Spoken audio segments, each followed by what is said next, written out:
Hello and welcome back to The Vegan Runner. We're almost a month on from the Brighton Marathon. Training has begun for my next and biggest challenge to date, Race to the Stones, a 100-kilometre ultramarathon taking in the ancient Ridgeway in Oxfordshire and ending at the prehistoric monument that is Avebury Stone Circle. I'm excited, and in this video I'll let you know why I'm running it, give you a detailed look at my training so far, my early thoughts, race plans, and a bit of a channel update. Let's go.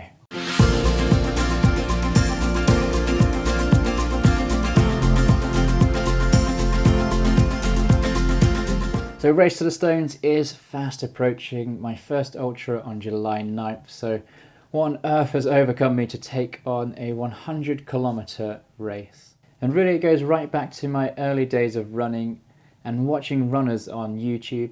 I came across a channel called Full Tilt Ward and was just in awe of the huge distance that Kerry was undertaking in his videos. 50, 100, 200 milers. This was my first taste of the ultra running world and I was just blown away. At this point in my running journey, 10k felt like a really long way and I started to dream of what it would be like to run these huge distances.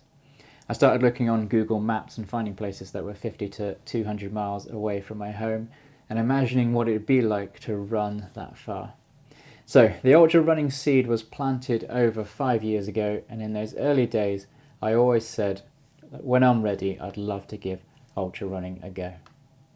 Fast forward to 2022, about 5,000 miles of running later, a fair few half marathons and a couple of marathons under my belt now, I felt like I was ready to take on my first ultra.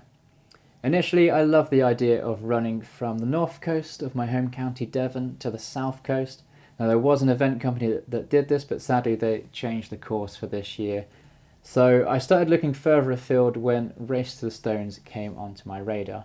First read about it in Vassos Alexander's excellent running book on ultra running, Running Up That Hill. And with the course being on the ancient Ridgeway, something that really appeals to me about following in the footsteps of Vikings and Romans, and then there's something really special I think about finishing at the largest megalithic stone circle in Britain. I proposed to my wife Rachel at a similar but somewhat smaller stone circle on top of Dartmoor, and a picture of it hangs on the wall of our bedroom. So stone circles mean a lot to me personally.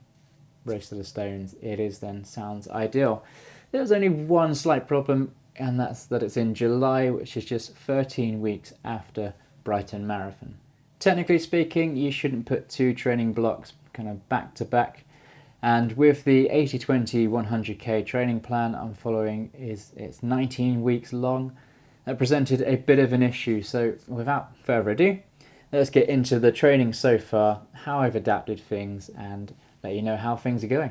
So after Brighton Marathon, I took a week off of training to a plan and just took the Monday and the Friday as a rest day with a little bit of foundation run during the week. And we just took the week of beautiful weather. We just ran some local trails, explored our sort of local area. We've not long moved to North Devon, so we're just getting out and about, enjoying some trails, enjoying that beautiful scenery along the coast, and just giving my legs a chance to recover, ready for my first official week of training for Race to the Stones. In essence, I've cut about 7 weeks of the training out of the 19-week plan. I was a little worried about this until I put the ultra plan onto my calendar on Training Peaks, and I've noticed that there's a fair bit of crossover between the marathon plan and the ultra plan. It's not a perfect matchup, but many of the sessions I would have done in the early weeks of the ultra plan I did as part of the marathon plan at around about the same time. So it's not like I'm starting completely from scratch. It's not ideal. Really, a good 4 to 5 week break before starting the next plan from week 1 would have been better, but there's not much I can do about that now. So my plan is to follow the plan as much as I can, but really carefully listen to my body, ease off if and when I need to, foam roll daily, and add at least 2 strength training sessions into my weekly kind of schedule. As for the plan I'm using, it's the 80-20 100k and 50 miler plan. This time I'm going from level 2 to 3, so this is another pretty big step up.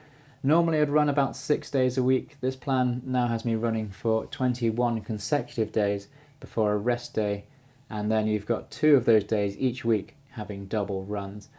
Now, I chose this level partly out of curiosity. I was curious as to what it would be like to run every day for 3-week blocks, and then sometimes running twice a day. And from the descriptions of the plans, it seemed to kind of best fit with where I was at with my running currently. Also, a lot of runs in the plan, especially the double run days, tend to be recovery runs. So if I felt like it was a bit too much, or if little injuries start to creep in, I can drop those and rest or cross train. And if the plan isn't the right level for me right now, then I can just kind of drop back onto the previous level of the plan without too much of a problem. Really, I just wanted to try and experience that next kind of level of training, particularly as I think ahead to my long-term marathon goals of running something in the region of a 2-hour 30 marathon. So the first full week of training started with a 40-minute recovery run entirely in zone 1. I'm really enjoying these runs, just easy, just gentle, easy miles. And the next workout wasn't so easy, a 10k relaxed time trial, which saw me running 10k at about 95% of race effort. This is a pretty huge workout, and it wasn't that long after Brighton, but it was a beautiful day, the sun was shining, and it ended up being a really good leg stretcher after a week of easy runs. Now, this was supposed to be the first double run day, and I was all geared up for it, and thought I'd run some errands nice and early on the way back, and then just, on the way back do the 10k workout, and then later run the recovery in the evening. Now, what I hadn't accounted for was a huge 2-hour long queue at the recycling centre. I've never been in a mile-long traffic queue that moved so slowly before. There was some kind of roadworks going on, a 4-way temporary traffic light thing was happening, and just about everyone on that stretch of road was stuck for hours. By the time I got back home, I only had time really to do the one workout, which wasn't the most perfect start to the week's plan. Wednesday and Thursday, though, those were foundation runs, 60 and 17-minute long, where the idea is to kind of keep the heart rate in zone 2, so it's a relatively easy, conversational paced running, where you're just trying to get really time on feet, give the legs a chance to kind of soak in the speed work from the earlier session.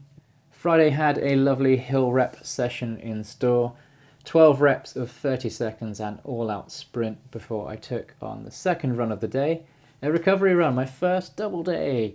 Now, I had another hour-long foundation run on Saturday, and I split these into 3, so it was basically like a warm-up and then a cool-down either side of Park Run in Biddeford before a 3-hour endurance run on Sunday.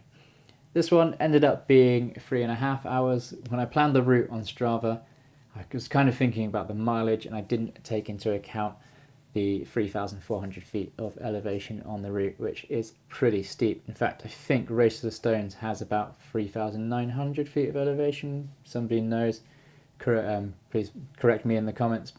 So almost the same amount of elevation, but squished into a third of the mileage. So it's about 22 miles.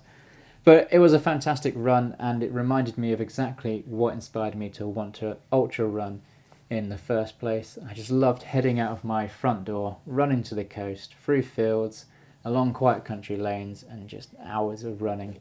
It was perfect. It did throw up a bit of an issue though. My Solomon Agile 2 vest just doesn't carry enough water for runs over 3 hours long. So I've bought a new pack with a 2-litre bladder and a couple of flasks for those really long sessions. So look out for a review on that one soon. It's a really interesting pack, and it's pretty affordable too. So yeah, I'm looking forward to receiving that and trying that out. It's going to be interesting. Also, this pack will allow me to take my phone with me on these longer expeditions, which is going to help to put Rachel's mind at rest when I arrive back a little bit later than planned. But overall, a really positive first week of training, and it turned out to be a 70-mile training week altogether, which is my longest training week to date. Week 2 was what the 80-20 team call an active rest week. So every 3 weeks on the plan, the mileage reduces slightly relative to the previous 2 weeks, giving your body a chance to adapt and recover. So I was quite happy with a rest day on Monday before a really fun fartlek session on Tuesday, followed by a 30-minute recovery run later that day. Wednesday, Thursday and Saturday were all hour-long foundation runs again. Fitting Saturdays around the park run was brilliant. Next weekend we're going to head down to Cornwall to film the first of our parkrun adventures down there, so be sure to hit the like and subscribe button so you don't miss out on that one. Now, Friday's speed session was a progression run, and these are super tough. Basically, you kind of warm up for half an hour in zone 2, and then you go straight into smashing out a 12-minute section at a pace you could sustain for about an hour, and then straight into a 6-minute interval at a pace that you could sustain for about half an hour before the final 3 minutes at a pace that you could sustain for about 6 minutes. So almost an all-out sprint. It's an absolute killer of a session, but one of those workouts that leaves you like smiling at the end, and it just completely empties the tank and puts everything out there. Now, the recovery run was really helpful that evening just to help loosen up the legs, so I enjoyed that after a really tough session. Then Sunday had a really interesting long run that I've mentioned briefly before. It's called a depletion run, and it asks you not to eat before the workout. And if you want to know a little bit more about that, I've just released a video last Tuesday about depletion runs and about fasted running and my kind of thoughts on that and why that's in the 80-20 plans. So go and check that out if you're interested in fasted running, basically. But it's a really interesting area to explore. But let's just say if you're not used to running on an empty stomach, it's a very interesting experience. I managed 15 miles on Sunday in 2 hours, which is just about under an 8-minute mile. I think 7:50 something. So actually felt pretty good on that day. And I don't know whether the training is starting to kick in already, whether the marathon training is also just sort of forcing my body to adapt a bit. But I'm feeling a lot lighter and stronger on the zone 2 runs and my long runs, and I'm finding that pace is just gradually creeping down. I'm just worried that I'm not pushing the pace, so I'm not going back to like the old way of comparing my old runs or my last run with the pace of the current run and keep pushing that pace. It's all heart rate driven really, and perceived effort driven, so just need to make sure I stick to that. But I just noticing the trend over time. It's just starting to feel a little bit lighter and faster, and those long runs are getting easier, so all good there. And that really brings you up to date with the training so far. Now, as I film, there's about 65 days, or I think it's roughly about 10 weeks until race day, so I'll be sure to keep you updated on my training about every 3 weeks or so. I still have a lot to explore for race day, such as nutrition options along the route and footwear, as well as making a more detailed sort of study of the course, which I don't know, as much as you can, I guess, over a 100k route anyway. But so far, I'm really enjoying the process. I'm both really excited and sort of equally terrified. It feels a little like training and racing that first marathon and doing that for the sort of first time, in that you're venturing into the unknown. I've no idea what my body was going to do when I was training for that marathon past mile sort of 22. I've no idea what's going to happen to my body now once I pass that mile 26. Once I get past my longest ever run, what's going to happen? So sort of venturing into that unknown. I know there's a lot of running ahead of me, a lot of miles. It's going to be it's going to be an interesting training block. Also, the longest run on the plan is about 5 hours long, which should mean that technically I do my first ultra. So an ultra is anything over 26.2 miles. I should achieve that over 5 hours. So I'll be doing my first ultra technically in my training, which is a bit weird, but at least it's going to give me some idea of what to expect on the proper race day. I hope your training is going well. Drop me a comment down below. What races or distances are you aiming for? And if you haven't done so already, would you like to run an ultra marathon someday?